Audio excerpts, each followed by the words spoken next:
BJP. സർക്കാർ കശാപ്പ് നിയന്ത്രണ നിയമങ്ങൾ കർശനമാക്കിയതോടെ പശ്ചിമ ബംഗാളിൽ കശാപ്പ് ശാലകളുടെ പ്രവർത്തനം പ്രതിസന്ധിയിൽ.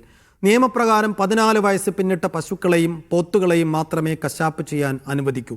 തദ്ദേശ സ്ഥാപനങ്ങളിലെ മൃഗഡോക്ടറുടെ സർട്ടിഫിക്കറ്റും ആവശ്യമാണ്.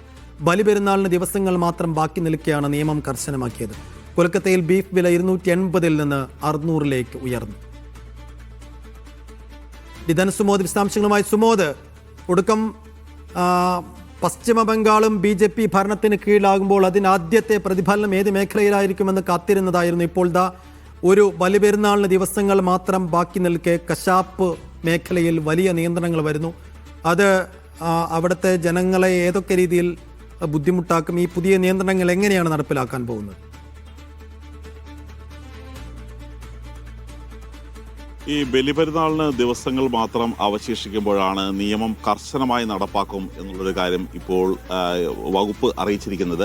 അതായത് ഈ 14 വയസ്സ് പ്രായമുള്ള ഈ ഉരുക്കളെ, പശുക്കളെ, കാളകളെ, എരുമകളെ തുടങ്ങിയവയെ മാത്രമേ ഈ കശാപ്പ് ശാലയിൽ കശാപ്പ് ചെയ്യാവൂ എന്നുള്ള ഒരു നിയമം ഇപ്പോൾ ശക്തമാക്കും എന്നുള്ളൊരു കാര്യമാണ് അറിയിച്ചിരിക്കുന്നത്. മാത്രമല്ല, ഏതെങ്കിലും ഈ കശാപ്പ് ചെയ്യപ്പെടുന്ന മൃഗങ്ങൾക്ക് ഒരു കാരണവശാലും ഒരു രോഗങ്ങളില്ല എന്നുള്ള ഒരു സർട്ടിഫിക്കറ്റ് വേണം.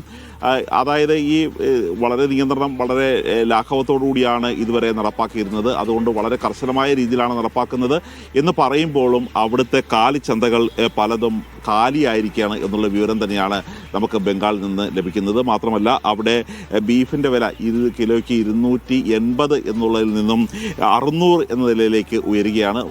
സോഷ്യൽ മീഡിയയിലായാലും ബി.ജെ.പി. അനുകൂല ഹാൻഡിലുകൾ വ്യാപകമായി ഇത് നിയന്ത്രണം കർശനമാക്കിയത് ഈ സുവേന്ദു അധികാരിയുടെ അല്ലെങ്കിൽ ബി.ജെ.പി. സർക്കാർ വന്നതിൻ്റെ വലിയ നേട്ടമായിട്ടാണ് ഇപ്പോൾ ആഘോഷിച്ചുകൊണ്ടിരിക്കുന്നത്.